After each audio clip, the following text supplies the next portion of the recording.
ivangeli amandla kaNkuluNkulu, ivangeli ukufa nokumbelwa nokuvuka kukaJesu Kristu. Ngakho ke uma uJesu ethi lapha encwadini kaMark 16 verse number 15, hambani nishumayele ivangeli, akathi hambani nishumayele ukuthi ninani ninabapostoli aninani nifisani anifisani, kodwa uthi hambani nitshene abantu ukuthi yena Jesu uye wafa, yena uJesu uye wambelwa.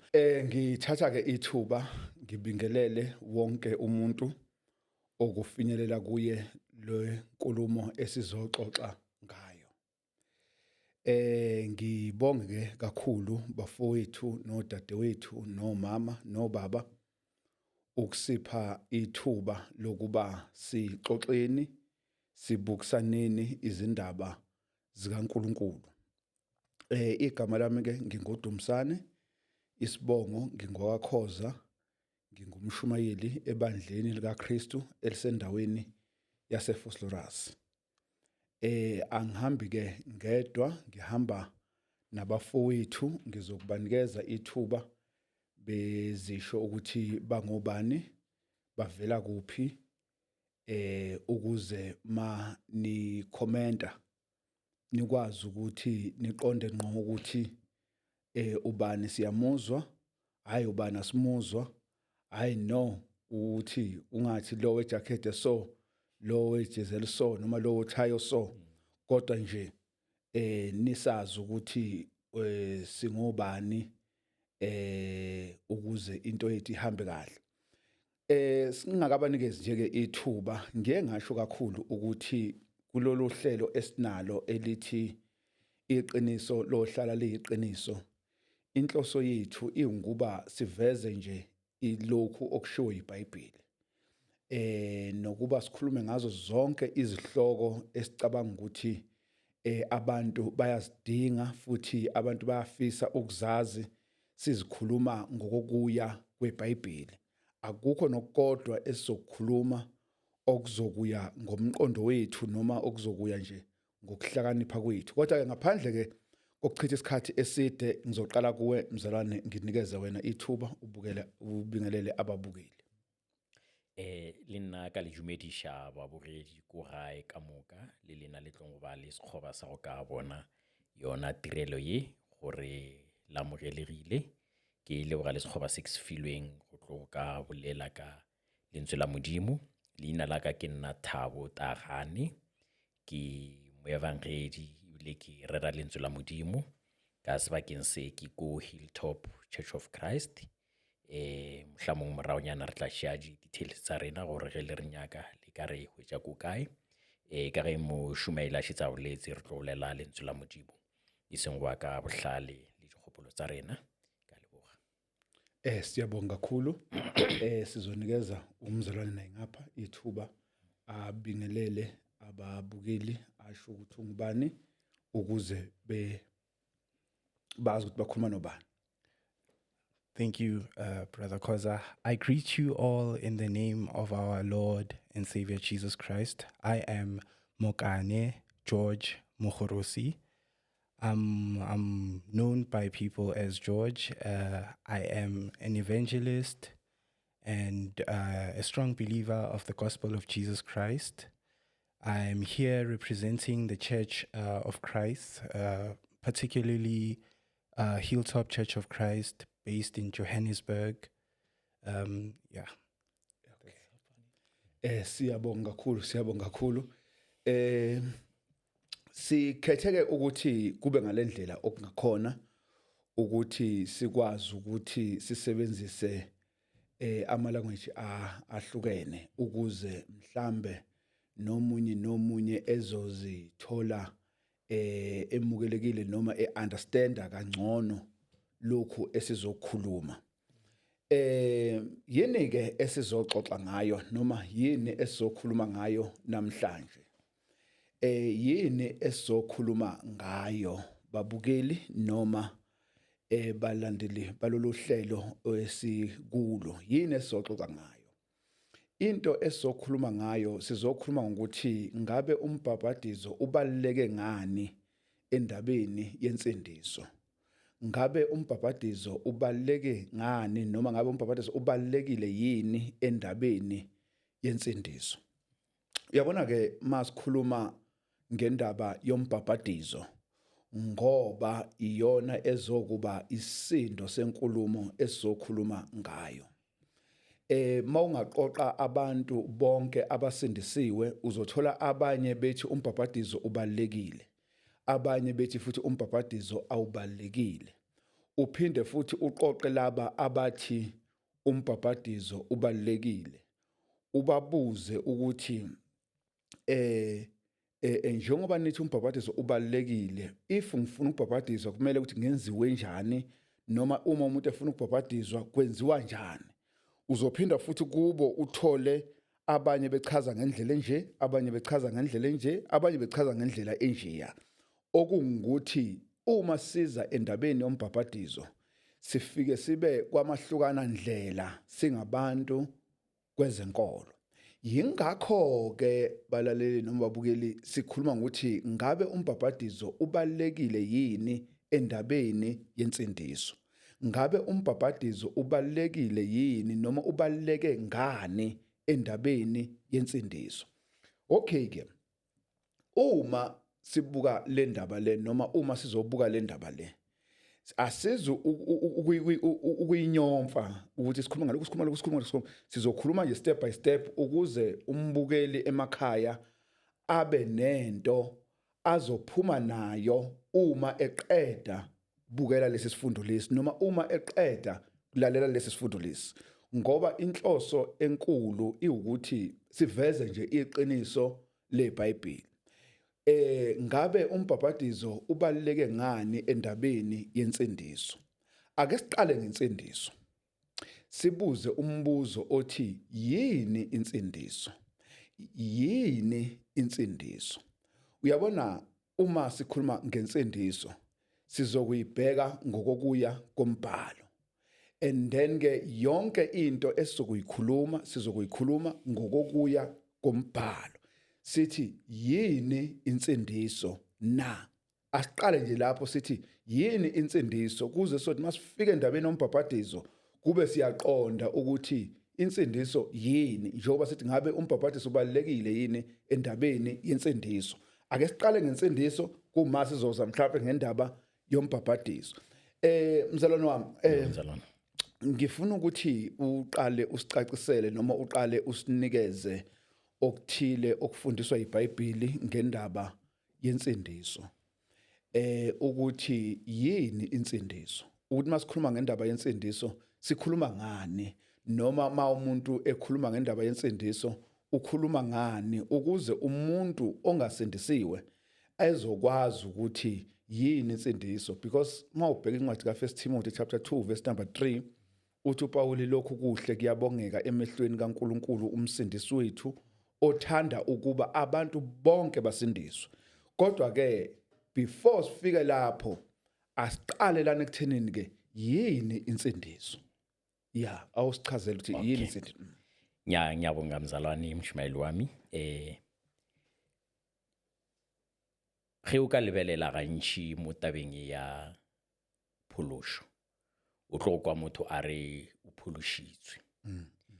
Ge re tšea ka nama, ka bohlale ba nama, ka re šetse re bontshitse gore no re tlo bolela ka mangwalo e seng ka bohlale ba nama. Go swana le motho yo a dutšego ka gare ga lewatle gomme a emetše leselawatle goba sekepe seo se tlogo go mo thuša. Ge go ka direga gore a seke a nwelela ka gare ga meetse eupša a thuše ke sona sekepe seo a tšwe ka gare ga lewatle leo, o tlo go kwa a re ke phologile go ka kgama ke meetse a lewatle. So in other words motho o phologile, o phološitswe. So jwale ge re tlo go itšea mo mangwalong go ra gore re sela maemo a itšego a bophelo. We skipping from a sitting position of life into another position of life. So for you to be saved, God should tell us how are you supposed to be saved, not according to my own wisdom or according to the way I see things. So it is God who should direct us and dictate us in terms of how you are going to be saved. These are the things that we are going to look at. The first scripture that we are going to look at is in the book of Ephesians chapter 2. And then in Ephesians chapter 2, we're going to look at verse 8 to see the importance and the subject of baptism, of salvation. Because in verse 8, it says, "For by grace you have been saved through faith, and that not of yourselves, it is the gift of God, not of works, lest anyone should boast." So what we get here is that we are saved by grace through faith. So it is the grace of God that saves us through the faith that we are going to have. So how are we going to have this faith? So should I continue or? Okay. No, okay. Okay, yeah. No, siyabonga kakhulu. Ya ngiyalithanda iphuzu umzalwane alivezayo lokuthi uma sikhuluma ngensindiso sikhuluma ngento yokuthi umuntu kade esengozini ethile kodwa wasinda kuleyo ngozi leyo. Kungabe usinde ngoba ekhishwe umuntu, kungabe usinde ngendlela ethize emenza ukuthi asinde, mhlambe abanye abasindanga. Ngakho ke uma sikhuluma ngensindiso sikhuluma ngesixazululo senkinga yokufa, ukuthi umuntu ebebhekene nokufa okunguna phakade kokomoya, kodwa uNkulunkulu wamsiza noma wamkhipha kulokho kufa lokho. Mawubheka nje incwadi yabase-Efesu 2 verse number 1 ithi, "Uniphilisile nani enanifile ngeziphambeko zenu nangezono zenu." Uyabona ke ukuthi umbhali lana uveza into ethi labazalwane babefile bebulawe yini iziphambeko zabo, bebulawe yini izono zabo, kodwa uNkulunkulu wabaphilisa, wabenza baba ngabaphilileyo. Okusho ukuthi ke laba bantu ke babe sengozini yokuthi bangaficwa ukufa, ngoba uJesu uthi encwadini kaJohn 8 verse 24, "Uma ningakholwa ukuthi nginguye nizokufela ezonweni zenu." Uyabona ke ukuthi ke once umuntu waficwa ukufa engasindisiwe, kusho ukuthi usekufeni vele kwaphakade noma kwenguna phakade. Alright ke siyabonga kakhulu mfowethu. Ngizonikeza umzalwane ngapha ithuba naye angak-eda kule ndaba esikhuluma ngayo. Thank you, Bro Khoza. So to add to what Brother Thabo has just said, indeed, our faith is one that is a gift. You know, it's not something that we've earned. You know, it's a gift from God. If we turn to the book of John 3, verse 16, it says there, "For God so loved the world that he gave his only begotten Son, that whoever believes shall not perish but have eternal life." So what we get from this, right, is that the first and foremost thing that you have to do as a would-be believer or follower of Christ Jesus is to have faith. But how does faith enter? It's by hearing the word. So after hearing the word of God, you then have to confess faith in Christ Jesus and repent, turn from sin. Repentance means a change of heart. So what happens is, in this world, we find that people tend to believe that faith on its own is enough. But we also have to take the active step to turn from what is separating us from God. You know, we need to make that effort to actually turn from that thing so that God's grace can work through us and in us. Yeah. Siyabonga kakhulu. Uma ubheka le ndaba lena esikhuluma ngayo, inhloso nqali ingeyokuthi sithi sifika endabeni yombhabhadizo kube sibona ukubaluleka kokusindiswa futhi sibona ukuthi yini ukusindiswa. Njengoba ngike ngasho ukuthi uma ubheka incwadi yabaseEfesu 2 verse number 1 iyabonisa ukuthi labazalwane babefile, because uma ubheka incwadi yabaseRoma 6 verse number 23 uthi umpostoli Paul lapha mayikhuluma nabazalwane eRome uthi inkokhelo yesono ingukufa, kepha isipho somusa singukuphila okuphakade. And then ke buka lengxenye nje ethi inkokhelo yesono ingukufa. And then ke uma inkokhelo yesono ingukufa, kubiza ukuthi umuntu ke asizwe nguNkulunkulu kuleyo ndaba leyo emaqondana nesono, ngoba incwadi kaMateyu 1 verse number 21 ithi uza kuzala indodana uyiqambe igama lokuthi nguJesu, ngokuba nguye oyokusindisa abantu bakhe ezonweni zabo. Ngamagama ke aseduze, uma sibuka isono, mina njengoDumisana waKhoza noma njengomshumayeli angikwazi ukusindisa umuntu esonweni sakhe, noma angikwazi ukusindisa umuntu ezonweni zakhe. Umuntu udinga bani? uJesu ukuba amsindise ezonweni zakhe, futhi amsindise ngendlela yena uJesu azosho ngayo ukuthi akasindiswe kanje umuntu. Mhlawumbe ngilivala le point elifishane. Mawubheka incwadi kaJohn 12 verse number 48 uthi uJesu ongalayo engawamukeli amazwi ami unomahlulelayo, izwi engalikhulumayo yilona eliyokumahlulela umuntu ngosuku lokugcina. Bafowethu ke nansi ke into, uma ubheka la uJesu uthi ongalayo engawamukeli amazwi ami, izwi engalikhulumayo ilona eliyokumahlulela umuntu ngosuku lokugcina. Masibuka ke indaba yensindiso, sibuka ngalolu hlobo lokuthi akalali umuntu avuke sesindisiwe. Akaveli nje umuntu njengoba kuyiSaturday namhlanje uzolala avuke kusasa Sunday usesindisiwe, noma akayi umuntu esontweni abuye athi hayi kufike kwathandazwa ngabekwe izandla or kwenziwani maqede sengisindisiwe. Kodwa kunento eshiwo yizwi likaNkulunkulu. Yabona uJesu uthi encwadini kaMark 16 verse number 15, hambani nishumayele ivangeli kukho konke okudaliweyo. And then ke mawubuka lapho ubuka uJesu ethi hambani nishumayele ini ivangeli kukho konke okudaliweyo. Incwadi yabaseEfesu 1 verse number 13 ithi kuye nani senizwile ivangeli leqiniso lokusindiswa kwenu. Ngamagama aseduze uJesu usinika umqondo othi umuntu usindiswa ngevangeli.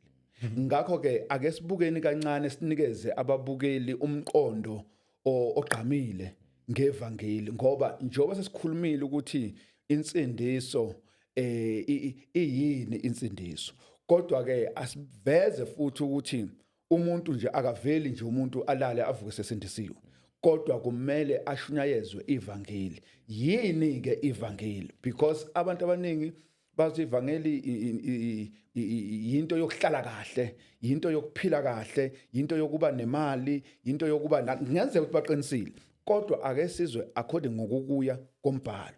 Yini ivangeli mzalwane? Okay. Ngiyabonga mzalwane wami. Uyabona ngithanda the way explainile uMark chapter 16 verse 15, ngoba uJesu uthi hambani kulizwe lonke lishumayele evangeli. So now what is this evangeli, this gospel that people or the disciples of Christ must share?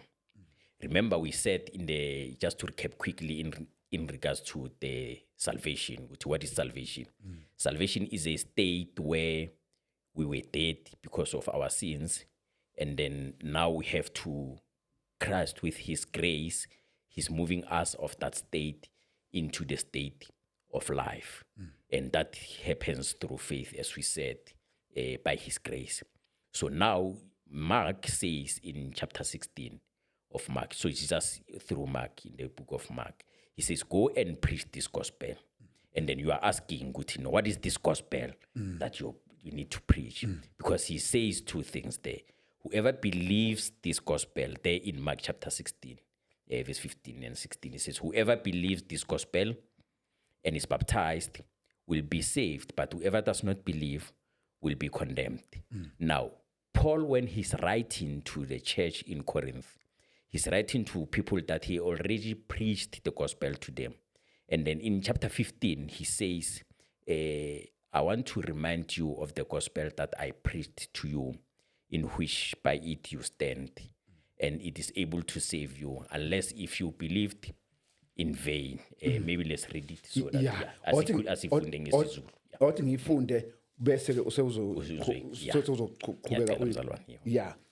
Mark sorry, 1 Corinthians chapter 15 verse number 1 to 4 ithi kepha bazalwane ngiyanikhumbuza ivangeli enganishumayeza lona ninalamukelayo nenimi kulo nenisindiswa ngalo nxa nibambelele ezweni enganishumayeza lona uma kambe ukukholwa kwenu kungabanga yize ngokuba okokuqala nganinika lokho engakwamukela nami ukuthi uKristu wafa ngenxa yezono zethu njengwemibhalo nokuthi wembelwa nokuthi wavuswa kwabafileyo ngosuku lwesithathu njengwemibhalo.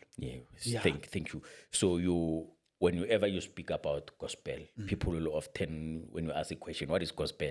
Some will say it's music, like you say, some will say it's something very, very important. But what I like is that the Bible explains and defines what the gospel is. And interestingly, before I even get to that part of explaining what the gospel is, he says the gospel is able to save us, and if we hold fast to it, and he also says, unless if we believed in vain. Of course, it won't save us if we believe in vain. But he says, when he defines it in verse 3, he says, for I delivered to you, first of all, that which I also received, that Christ died for our sins according to the scriptures. So now he says, the first part of the gospel is that Christ died for us, for our sins according to the scriptures. That's number one. Number two is that he was buried. And number three is that he was raised on the third day according to the scriptures. So the gospel simply means the death, the burial, and the resurrection of Jesus Christ. So Mark says, whoever believes this gospel and is baptized will be saved. So in other words, he'll move from state of death into the state of life. If he do what? If he believes this gospel and is baptized. Take it from there, brother. Siyabonga kakhulu mzalwane. Ngiyalithanda leli point elithi ivangeli ukufa nokumbelwa nokuvuka kuka Jesu Kristu efela izono zethu. Mawubheka incwadi yabaseRoma 1 verse number 16 uthi uPauli anginamahloni ngevangeli ngokuba lingamandla kaNkuluNkulu kube insindiso kuloyo naloyo okholwayo kumJuda kuqala nakumGreki. Ivangeli amandla kaNkuluNkulu, ivangeli ukufa nokumbelwa nokuvuka kuka Jesu Kristu. Ngakho ke uma uJesu ethi lapha encwadini kaMark 16 verse number 15, hambani nishumayele ivangeli, akathi hambani nishumayele ukuthi ninani ninabapostoli aninani nifisani anifisani, kodwa uthi hambani nitshene abantu ukuthi yena Jesu uye wafa, yena uJesu uye wambelwa, yena uJesu uye wavuka kwabafileyo ngosuku lwesithathu. Ngakho ke ilezo ndaba ke ezishunyayezwa abantu, ilezo ndaba ke ezitshenwa abantu ngoJesu. Yabona nje makuthiwa sishumayela ivangeli, sishumayela lokho. Ivangeli njengoba umfowethu kade sasho ukuthi abanye beke bethi hayi ivangeli umculo. Ivangeli alikazi laba umculo, kodwa ivangeli lizindaba ezimnandi ezithi ukhona oye wafa, wambelwa, wavuka, and then ke washiyela ukuphila okungunaphakade. And then ke mfowethu mhlambe nawe khona ongakusithayiselela khona kulokhu esiqeda ukuveza. So ngathayisela kule point lena yenza Romans 1 verse 16 where it says for I'm not ashamed of the gospel. If we turn to the book of Matthew chapter 10 verse 32, it also says the very same sentiment, which is to confess Christ before men, which will be our next point, I believe. Yeah. which is we shouldn't be afraid of professing or showing our love for Christ, because he will also have to stand before our Father in heaven and claim you as one of his own. So yeah, it's very key for us to keep in mind that our relationship with God, it's not one we have behind closed doors. You know, it's an open relationship. It's something that has to be evidenced in the way you carry yourself, and also the people you interact with, they need to feel his presence. So when they say I've seen Christ, they mean his people, his followers. Yeah, we haven't met him yet, but we can see his attributes in his followers, which is a very important thing for us. Yeah.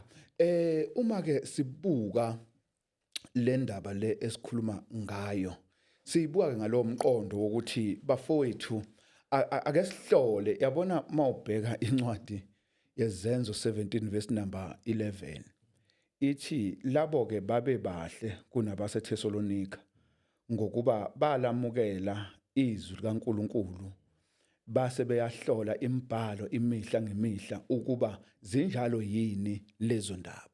Ngakho ke uma ubheka indaba yensindiso, ngithema ngisaqala ngathi baningi abantu abathi basindisiwe, kodwa ke sifuna ukubona ukuthi umbhabhadizo ubaluleke ngani endabeni yensindiso, ngoba uma sikhuluma ngombhabhadizo sikhuluma ngokufa. Masikhuluma ngokufa, iBhayibheli ngendlela eliveza ngayo endabeni yombhabhadizo ukuthi yini le eshiwo yeBhayibheli ngombhabhadizo nokufa. Isenzo esibonisa ukuthi umuntu uyabhabhadizwa, njengoba ngike ngathi mawubuza abantu uthi mangifuna ukubhabhadizwa kufanele ngenziwe njani, omunye uzokutshela hayi kufanele uthelwe ngamanzi esiphungweni, omunye uzokutshela hayi kufanele wenziwe lokhu, ubeke umuntu othize izandla. Kodwa masibuka indaba yombhabhadizo, sibuka iwukucwilisa, iwukuthi umuntu uyacwiliswa emanzini. Ngamagama aseduze iwukuthi umuntu ungena wonke umzimba emanzini, ngakho ke lo muntu lona uyambelwa noma uyagqitshwa ukuze ezothi mayevuka avukele ekuphileni okusha. Yabona uma uPaul ekhuluma ngendaba yevangeli nendaba yombhabhadizo, ukekhuluma amagama amahle kakhulu. Athi encwadini yabaseKolose 2 verse number 12, nimbelwe kanye naye ngombhabhadizo, okungawo futhi navuswa kanye naye ngamandla kaNkuluNkulu owamvusa kwabafileyo. Okusho ukuthi ke masikhuluma ngendaba yombhabhadizo, sikhuluma ngokuthi umuntu siyamcwilisa emanzini amaningi, avuke lapho avukele ekuphileni okusha. Kodwa ke sisekuleyo ngxenye leyo ngifuna mfowethu ukubuyela kuwe ukuthi abantu abaningi banokuthi angifuni amanzi, ngifuna uJesu. Musuku ngitshena ngamanzi, ngitshene ngoJesu. And then ke uma ubuka ke leyo ndaba leyo ke ikubonisa ukuthi laba bantu abakuboni ukubaleka kombhabhadizo, because nguJesu lapha kuMark 16 verse number 16 othe okholwayo abhabhadizwe uyakusindiswa, kepha ongakholwa uyakulahla. Ngakho ke into eyombhabhadizo ngeke silokhu siyalena lena lesichitha isikhathi, sizoyiqonda nje ukuthi into yombhabhadizo iwukuthi umuntu uyafa noma uyambelwa, njengoba incwadi yabaseKolose 2 verse number 12 ibonisa kanjani. Ngakho ke sifuna ke manje ukuthi sibheke ukuthi ma umuntu ethi angifuni amanzi, ngifuna uJesu, musuku ngitshena ngamanzi, ngitshene ngoJesu. Yesu sewumtshelile ngoJesu, kodwa ekugcineni into esho uJesu ukuthi akayenze uthi no, musungitshela ngamanzi, ngitshele ngoJesu. Singathini ngendaba yokubaluleka kwamanzi? Yeah, thank you mzalwane. Ubheka uJesu, maso yakhulumile exactly our key scripture, which is Mark chapter 16 verse 15 and 16. angithi uJesu uthi lo akholwayo abhabhadiswe uzosindiswa Yeah. kodwa lo angakholwa Uzokulahlwa. uzolahlwa. So in other words, it's important ukuthi we must be baptized as we believe. So now, how do we get to that part of belief? Because you can't just say baptize, even if you are baptized, but you don't believe, it won't help you. So in other words, you need to believe in order for that baptism to be effective in order to save you. So how do you get to that part? If you read in the book of Romans, chapter 10, verse 17, it tells us that faith comes from hearing, and hearing by the word of God, hearing the word of God, sorry. So in other words, for us to develop that faith that will lead to baptism, we must hear the message, and that message, which is the word of God. And someone must tell you the message, which is the gospel, that Christ died, was buried, and on the third day he arose. So if you hear that message and you believe it, now you are eligible to be baptized. You are a candidate of baptism. So this baptism, which is very important, it means, as my brother has already explained, it means the death and burial and resurrection of you, according to Colossians chapter 2, verse 12, as he quoted. And also if you read in Romans chapter 6 and from 3, it explains those ways. I'm sure George will prepare that, Romans chapter 6, 3 to 5. So, but the important thing now is that now that you believe, the message has been preached, you believe the message, and then now you are a candidate of baptism. And the importance of this baptism, as you asked my brother, in terms of water baptism, Nicodemus, as a leader of the Jews, he comes to Jesus at night in John chapter 3.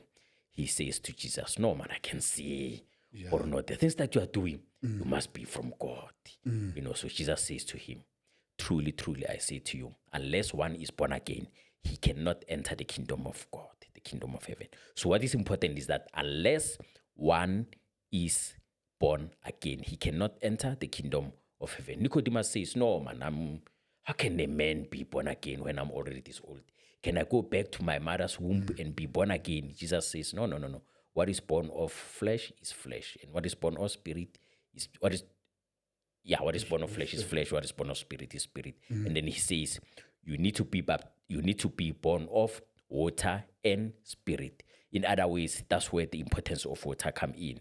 You need to be baptized of water so that you can enter the kingdom of heaven. As he explained that your full body must be in the water. So we also read in the scriptures that John was baptizing in the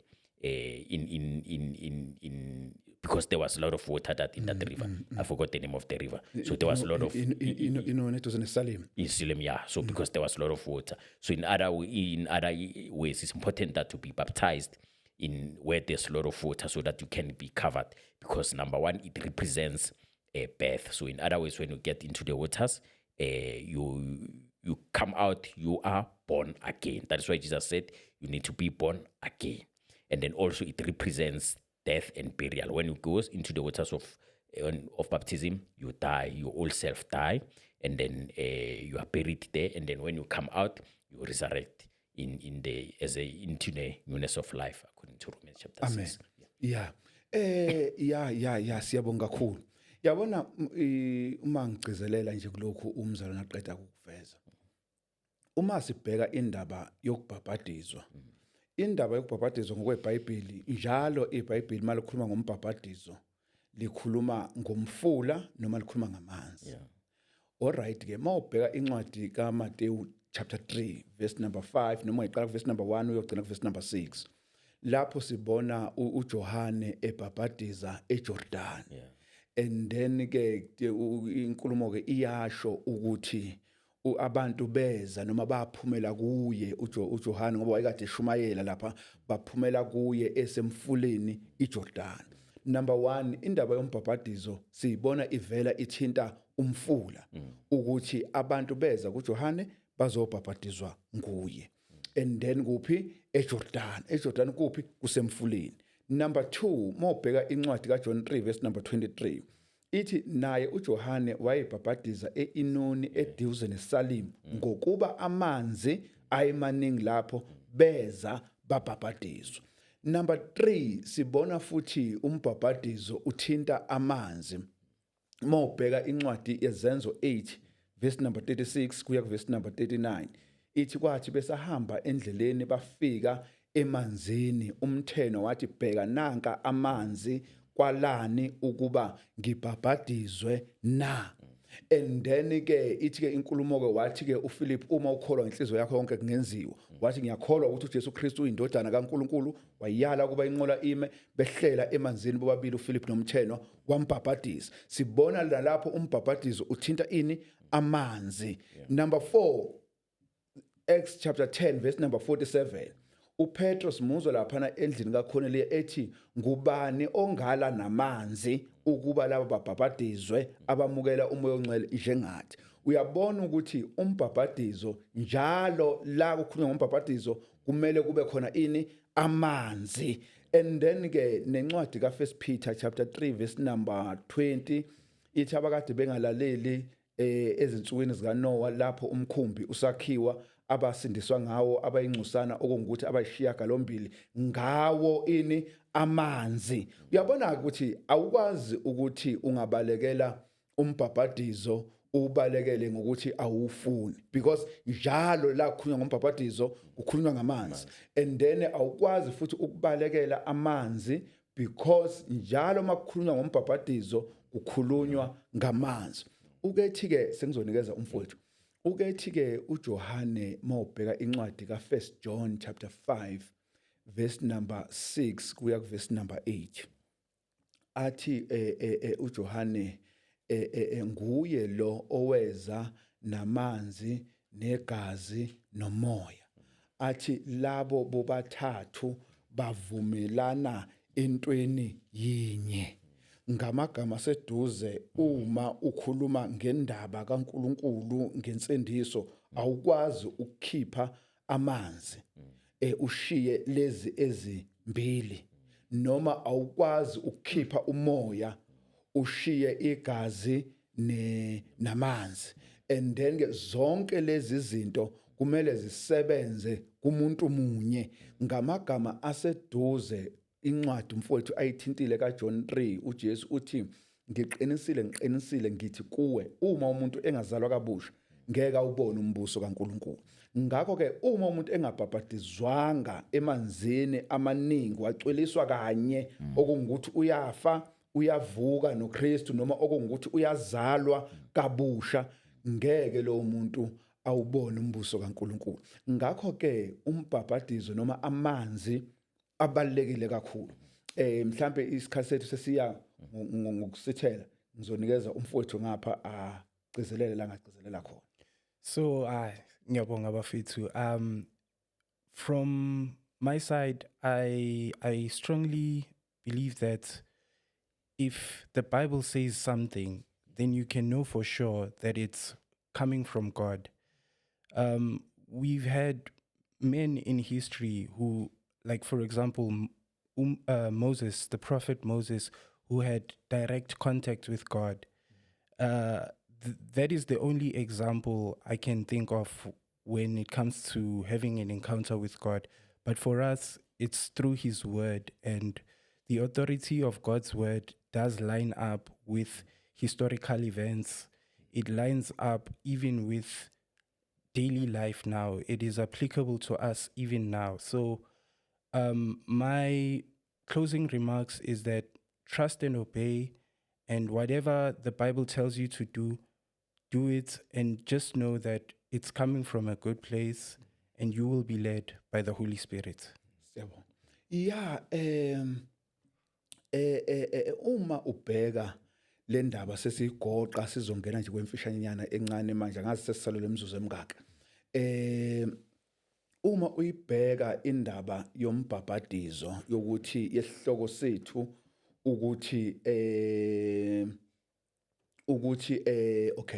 ukuthi ukubaluleka kombhabhadizo endabeni yensindiso. Sibona ukuthi umbhabhadizo endabeni yensindiso ubalulekile kakhulu. Why? Ngoba umuntu akazisindisi yena. Futhi umuntu akasindiswa ilo oshumayelayo. Kodwa umuntu usindiswa nguJesu. ngakho ke kumbalekile ukuthi umuntu ke enze lokhu okushiwo nguJesu. Umuntu angenzi into engashiwongo nguJesu endabeni yensindiso, ngoba insindiso njengoba siqale ngayo sibonile ukuthi ibaluleke kangakanani kumuntu. And then ke kubalekile ukuthi umuntu ke alalele lona omsindisayo. Yabona mawubheka incwadi kaMateyu 17 verse number 1 kuya ku verse number 5, ithi emva kwezinsuku eziyisithupha uJesu wakhuphukela entabeni nabafundi bakhe, wasethatha uPetro noJohane wakhuphukela nabo, wathi kuya phambili nabo. Ithi ke inkulumo ke uPetro kwabonakala uJesu ekhuluma noMose noEliya. Uthi uPetro, Nkosi, kuhle ukuba silapha uma uthanda. Ngizokwakha lapha amadokodo amathathu, 1 elinye kube ngelakho, 2 elinye kube ngelikaMose, 3 elinye kube ngelika-Eliya. Ithi ke inkulumo ke esakhuluma, bheka ife elikhanyayo laba sithi beza. Kwezwakala izwi efwini lithi, lo uyindodana yami ethandekayo engithokozile ngayo, izweni. Right ke umuntu okumele simlalele endabeni yensindiso nguJesu. Hallelujah. And then ke uma silalela uJesu endabeni yensindiso, uzositshela uJesu ukuthi kumele umuntu asindiswe kanjani ngokuya kombhalo. Buka incwadi kaLuka 6 verse number 46, uthi uJesu, ningibizelana ngokuthi Inkosi, Inkosi, nibe ningakwenzi engikushoyo. Uyabona ukuthi ke kuyamphoqa umuntu ukuthi akenze lokhu okushiwo nguJesu. And then ke uma enza lokho uzobe usindiswe ngendlela efundiswa umbhalo, uzobe usindiswe ngendlela eshiwo amazwi kaNkuluNkulu. Ngizonikezela kuwe mfowethu. Okay. Yeah, yena Jesu uthi actually abafundi bakhe uPetro noJohn, when they were busy persecuted by the church in the book of Acts, in Acts chapter 4 verse 12, but because they're talking to people that are persecuting the church, that are persecuting them, they're telling them not to say anything about Jesus, but we can't listen to you. We rather listen to Jesus. Judge for yourself, And they also say in verse 12, salvation is found in no one else but in Jesus. So in order for us to be saved, we must listen to what Jesus says in the matters of salvation. So we've already explained in regards to the importance of baptism in salvation. So we can't say, I will be saved, but I don't want to go into the waters. I'm scared of waters. No, you need to get into the waters, because Peter also tells us that verse 21 of 1 Peter, you quoted, that tells us, chapter 3, that baptism also gives us a new conscience. So in other ways, we're moving from that old conscience of not trusting and not believing and not obeying God into the new conscience whereby we are led by the Spirit of God now. So because we are now a new creature, when you are baptized, your old self dies, so you become a new creature. And in the book of Romans chapter 6, we also gives us that idea in terms of baptism as well. All of us who have been baptized, we share in his death. Basically, in other ways, when we are baptized, we share in the death of Jesus, just like when when he died and was buried. So we share in that death as well, and then in that burial, and also in that resurrection, and then we become a new creature. So in other ways, now we are new people. We've been born again. That's where the idea of the born again comes in. We are now born again. We are a new creature, and then we now trust and obey God. Okay. Siyabonga kakhulu. Engingakusho ke babukeli balolu hlelo. Akusikhona ukuthi inhloso nqali ingeyokuthi sizobonisa ukuthi sazi kangakanani abanye abantu abazi kangakanani. Kodwa inhloso ingeyokuthi sizofunda imbhalo. Yingakho sinxusa ukuba ake siyeni embhalweni siyozwa ukuthi umbhalo uthini. ukuthi yini into eshiwo umbhalo ngayo yonke into esisuke sifuna ukuthi siyiqonde noma siyazi, because mawubheka incwadi ka1 Peter chapter 4 verse number 11 ithi uma umuntu ekhuluma makakhulume njengokwamazwi kaNkuluNkulu. Uma umuntu ekhonza makakhonze ngamandla awanikezwe nguNkulunkulu. Uyabona ke ukuthi lana kukhulunywa ngezinto eziwu2. One, kukhulunywa ukuthi uma umuntu ekhuluma, ukukhuluma ke kungawela ekushumayeleni, ukukhuluma kungawela ekuxoxeni, ukuthi ngenkathi ngixoxa nawe noma ngenkathi ngikushumayeza izwi likaNkulunkulu, angikhulume njengokusho kwamazwi kaNkulunkulu. Bese number 2, inkulumo ithi ke uma umuntu ekhonza makakhonze ngokwamandla awanikezwe nguNkulunkulu. Uma ubheka incwadi ka2 Peter chapter 1 verse number 3 ithi njengokuba amandla akhe obuNkulunkulu esinikile konke okuqondene nani nokuphila nokumesaba nokumazi yena.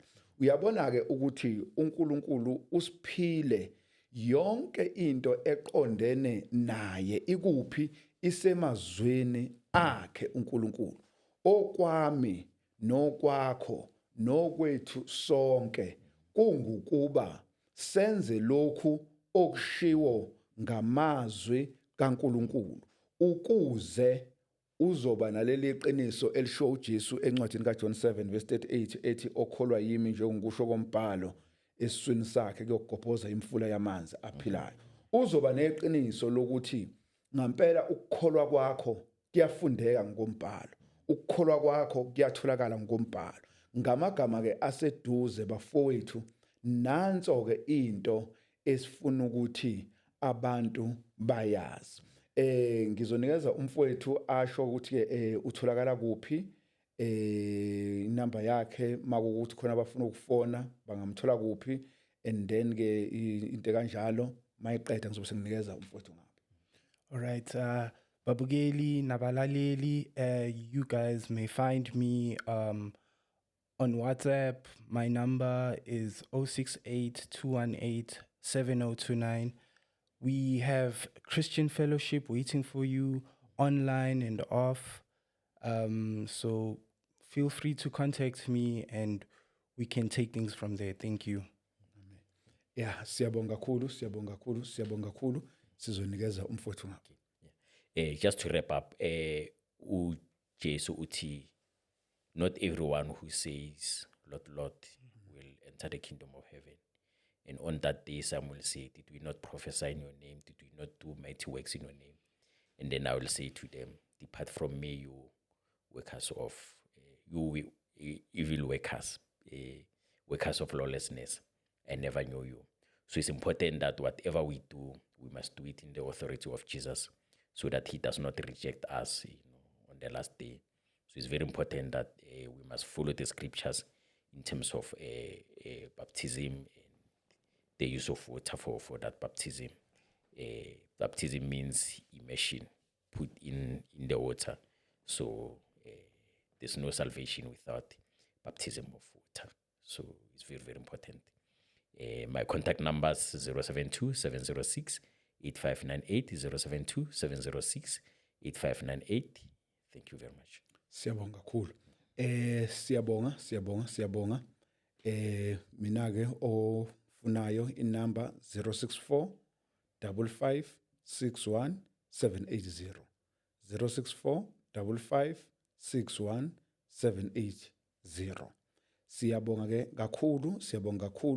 Siyathembisa ukuthi njoba sikhulume ngalesi sifundo sizobuya futhi sikhulume ngendaba yebandla, because mawususindisiwe ungumntwana kaNkuluNkulu kumele sithole ukuthi uNkulunkulu ke ukubeka kuphi uma sewusindisiwe. Okay, may I add something? Okay. Baptism is not a work. Baptism is obedience.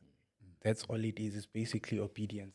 So the Christians of old, or I would say the prophets of old, they were teaching work-based salvation.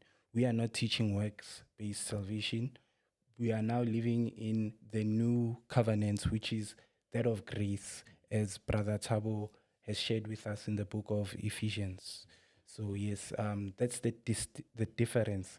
The works that we see in Christians today are enabled by God's grace, by our Lord Jesus Christ. Yes. Ya mhlambe okunye engingakuveza kulesi sikhathi esisele uzosayinela mfowethu ukuthi kusele isikhathi singana. Uma sikhuluma ngendaba yensindiso njengoba sesichazile uNkulunkulu uyenze lento yahleleka. Azange uNkulunkulu wayenza lento ayangahleleka. Hallelujah. Uma ngabe ngizokwenza iexample nje mhlambe umuntu wonke ayaziyo. Uma usisi noma umama ezothola umntwana ngokuhlelekile uyahamba ayesibhedlela noma ayekliniki noma ayesibhedlela. And then afike athole umntwana abuye nomntwana kuphi ekhaya.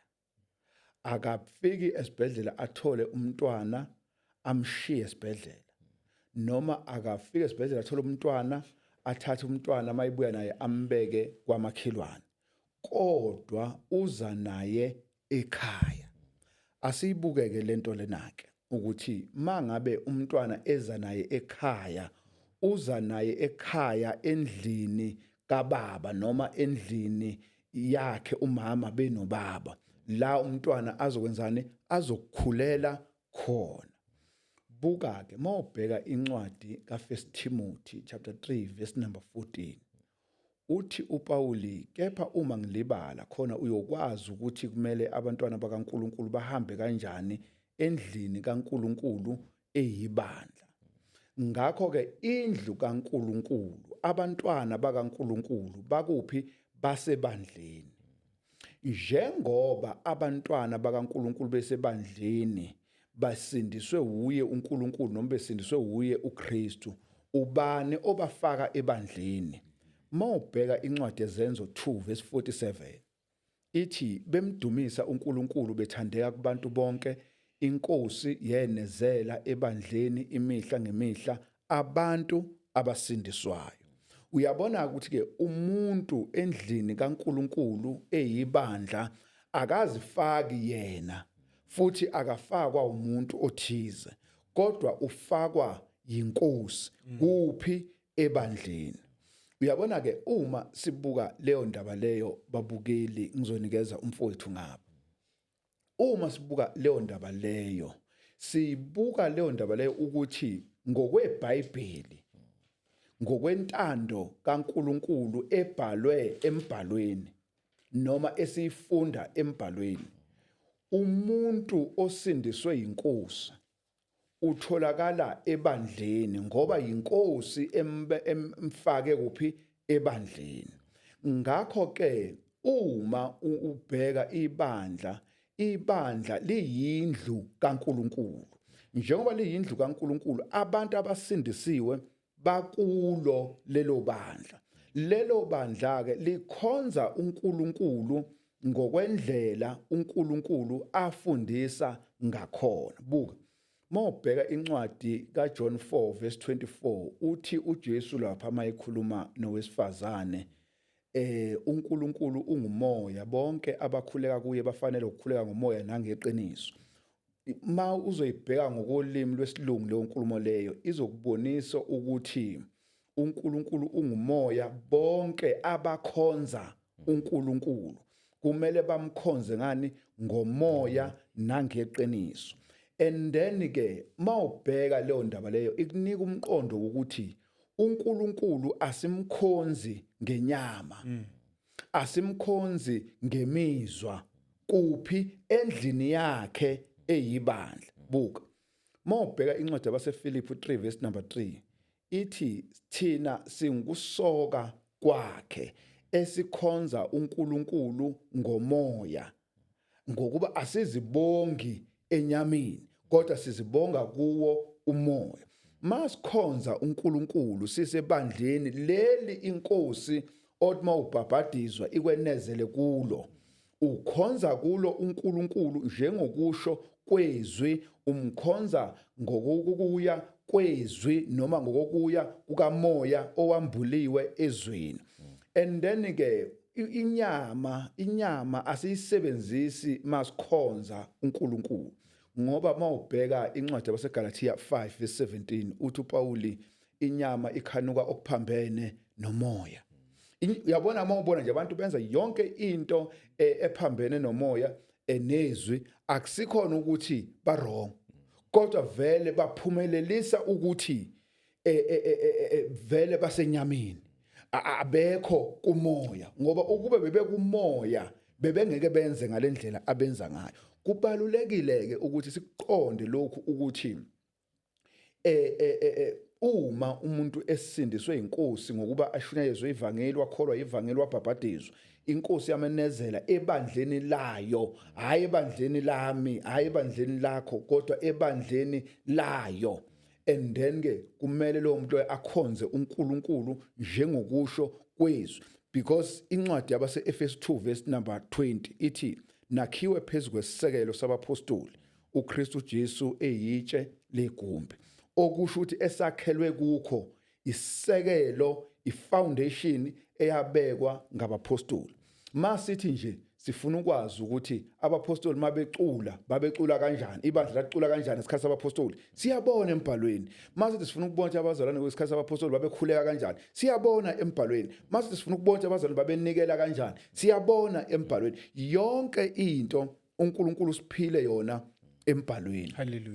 Ngizonikezela kumfowethu. Ngiyabonga mzalwane, iqiniso lo, because as you mentioned ukuthi umntwana makazalwa uzalelwa kuphi? Endlini, ekhaya. So that's what we get in the scriptures in the book of Acts chapter 2.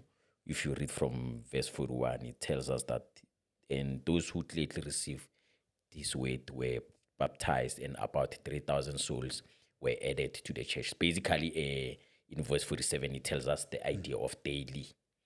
Daily, those that are being baptized are added into the church of God, and then they are going to follow God's commandments, because they have now been accepted by God after baptism, and then he adds them. It's God himself who's doing the adding to the existing group, which is the church. And then I think in the next episode we'll deal in details in regards to the church and the worship of the church. Yeah, looking at the time, I won't do justice to it. Yeah, masibuya bafowethu sizokhuluma ngendaba yebandla kanye nokukhonza kwalo ibandla, ukuthi masikhuluma ngeworship sikhuluma ngendaba yokukhonza, because kunezinto eziningi ukuthi mawuyibuza ezinhle ngasikhathi abantu abazenzayo futhi ezimnandi ngasikhathi, kodwa iqiniso lithi azifundeki ngokombhalo. Njengoba singafundeki ngokombhalo, kumele ke ziyekwe kwenziwe lokhu okufundekayo ngokombhalo. And then ke kubalulekile ke ukuthi sibuye sizokhuluma ngendaba yebandla. Sibuye sizokhuluma ngendaba yebandla, ukuthi ibandla likaKristu elifundeka eTestamenteni Elisha likhonza kanjani, yipi indlela elilandelayo elikhonza ngayo. Ngifuna ukuphetha ngokuthi ke mfowethu, mhlambe masibuya komele sicacise nalendaba leyo ukuthi njengoba sibona ukuthiwe ibandla liyindlu kaNkuluNkulu, and then ke ibandla umuzi ongcwele, ibandla abantu baleyo ndlela, ibandla iJerusalem elehlezulwini, ukuthi ke mayethi omunye hayi thina siyibandla likaKristu la, omunye athi siyindlu kaNkuluNkulu lapho, omunye siyiJerusalem, ukuthi is fine ku right ngoba nathi sicaphune khona embhalweni sazoyibiza. Sizobuya ngakho ke lokho ngesikhathi esizayo. Inkosi inenze kahle. Amen. Amen.